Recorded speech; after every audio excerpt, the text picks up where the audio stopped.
अस्सलाम वालेकुम दोस्तों, मेरा नाम उसामा है। Welcome back to my YouTube channel. Last time हमने बात की थी what is the difference between B2B and B2C। आज जिस टॉपिक पे हम बात करेंगे वो एक्सपोर्ट पॉइंट ऑफ व्यू से बहुत ही इंपॉर्टेंट टॉपिक है, बहुत ही इंपॉर्टेंट एस्पेक्ट है जिसको हम MOQ कहते हैं, which is minimum order quantity. आपने अक्सर बायर से सुना होगा कि व्हाट इज़ योर MOQ, यानी आपकी मिनिमम ऑर्डर क्वांटिटी क्या है। इसका बेसिकली मकसद ये होता है कि बायर आपसे ये पूछना चाह रहा होता है कि आप कितने मिनिमम ऑर्डर क्वांटिटी बना सकते हैं, यानी आपका जो MOQ है, मिनिमम ऑर्डर क्वांटिटी है, वो कितना है।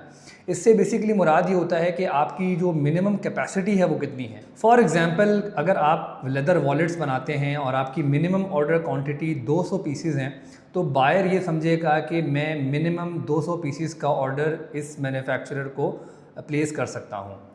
सेलर के लिए MOQ क्यों इंपॉर्टेंट है? नंबर 1 कि आपकी जो प्रोडक्शन कॉस्ट है वो बहुत इंक्रीज़ हो जाती है जब आप लो MOQ के ऊपर काम करते हैं, यानी 5 पीसीज़ के ऊपर काम कर रहे हैं, 10 पीसीज़ के ऊपर काम कर रहे हैं, तो आपकी जो प्रोडक्शन कॉस्ट है वो काफ़ी हाई चली जाती है।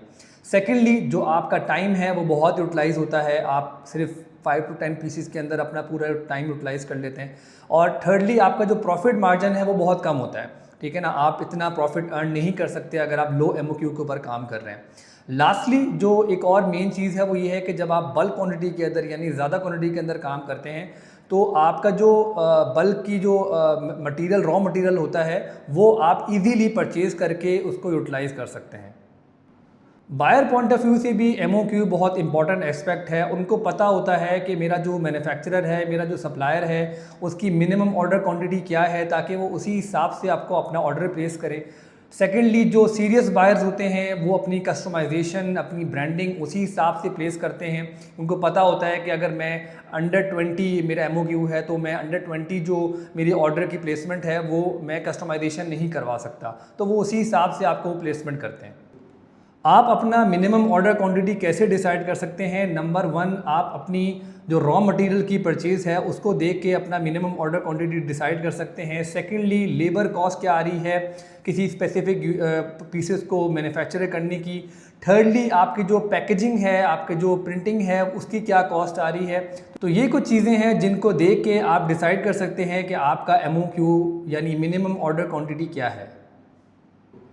जो न्यू सप्लायर्स हैं, एक्सपोर्ट के अंदर न्यू आ रहे हैं, उनके लिए एक सजेशन ये है कि वो अपना जो मिनिमम ऑर्डर क्वांटिटी है वो जितना मिनिमम हो सके वो रखें, यानी 50 पीसीज़, 100 पीसीज़, ताकि जो बायर है वो जब भी ऑर्डर प्लेस कर रहा होता है, वो एक नए बिजनेस के स्टार्ट में होता है, तभी आपको वो बल्क ऑर्डर प्लेस करता है। अगर उसको वो सप्लायर मिलेगा जिसका MOQ ज़्यादा होगा, तो वो ऑर्डर प्लेस नहीं करेगा। तो कोशिश करें कि जब आप बिज़नेस स्टार्ट कर रहे हैं, ये आपके लिए भी बेनिफिशियल है कि आप अपने ऑर्डर को जल्द से जल्द ग्रैब कर सकते हैं। तो अपना MOQ जो है उसी हिसाब से आपने वाइजली सेलेक्ट करना है। तो दोस्तों, ये थी डिटेल एक्सप्लेनेशन रिगार्डिंग MOQ। अगर आपका इसके अलावा या MOQ के हवाले से कोई भी क्वेश्चन होता है तो कमेंट में आप लाजमी को पूछें, इंशाल्लाह मैं आपको इसका जवाब दे दूंगा।